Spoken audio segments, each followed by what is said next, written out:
Mother-in-law thought I was a pathetic divorcee and brought my ex to ruin my wedding, even though I got a restraining order against him and threatened legal action when we tried to cut contact with her. So, here I am, spilling my guts on the internet because I need to vent and possibly get some advice. Let me start from the beginning. My name is Eloan, a name my mother always said was unique, but I never felt unique.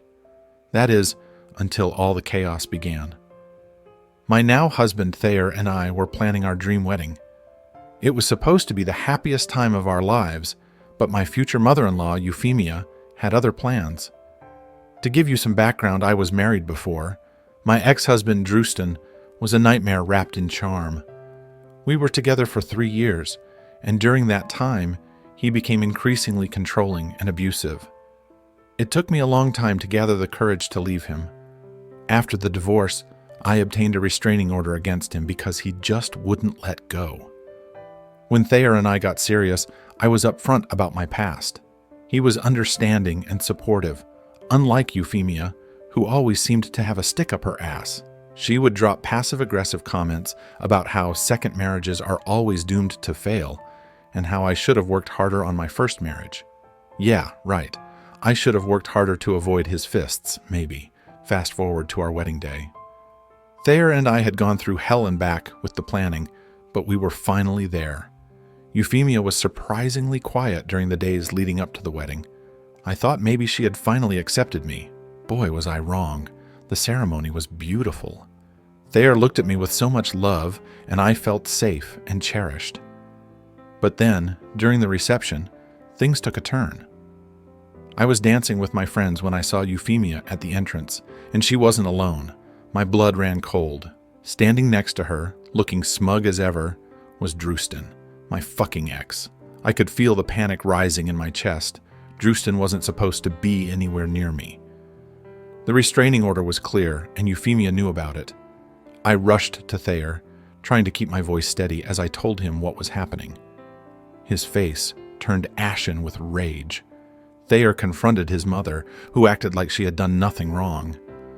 "He deserves to see what he lost," she said, her voice dripping with malice. Thayer lost it, shouting at her to leave.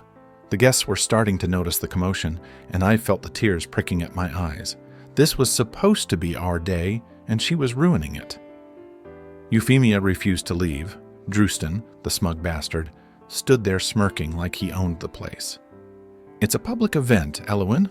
I have every right to be here," he sneered. I could feel the walls closing in on me. Thayer, bless him, called the police, explaining the situation and the restraining order. While we waited, the atmosphere became increasingly tense. Euphemia continued to spout off her nonsense about how I was a pathetic divorcee and that I was ruining Thayer's life. It took everything in me not to slap her across the face. The police finally arrived and escorted Drustin out. He didn't go quietly, of course. He made a scene, yelling about how he loved me and how I was making a mistake.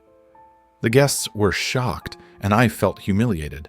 Thayer's family was staring at me like I was the one who brought this chaos into their lives. After the wedding, Thayer and I had a serious discussion about his mother. It was clear that we needed to cut contact with her, at least for a while.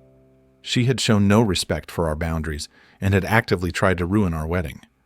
Thayer agreed, though it broke his heart. Euphemia was his only family, but he couldn't stand by and watch her torment me. We sent her a message explaining our decision. Predictably, she didn't take it well. She threatened legal action, claiming that we were emotionally abusing her by cutting her out of our lives. She even hinted at suing for grandparents' rights, which was absurd since we didn't even have kids yet. Thayer was devastated. He had always hoped that his mother would come around, but it was clear that she had no intention of changing. We blocked her on all social media and changed our phone numbers. It was painful, but necessary. I felt guilty for causing a rift between Thayer and his mother, but he reassured me that it was the right thing to do. It's been 6 months since the wedding. Thayer and I are stronger than ever. We've had to deal with a lot of crap, but it's only made us more determined to build a happy life together. Euphemia continues to send us nasty letters, but we've learned to ignore her. We're looking into legal options to ensure she can't contact us anymore. I've also taken steps to ensure my safety. I enrolled in self-defense classes and have a support system in place. Thayer and I are planning to move to a different city, far away from the toxic people in our past. We're excited to start fresh and focus on our future. Sharing this story is both cathartic and terrifying. I never imagined my life would turn into such a dramatic shit show, but here we are. If anyone out there is dealing with a similar situation, know that you're not alone. It's tough, but you have to put your happiness and safety first. To anyone reading this, thank you for listening. Your support means the world to me. Stay strong and remember that sometimes cutting toxic people out of your life is the best thing you can do for your own sanity. Cheers to a brighter future. And that's my story, folks. What a ride, huh? Feel free to drop your thoughts or advice in the comments. I could really use some positive vibes right now.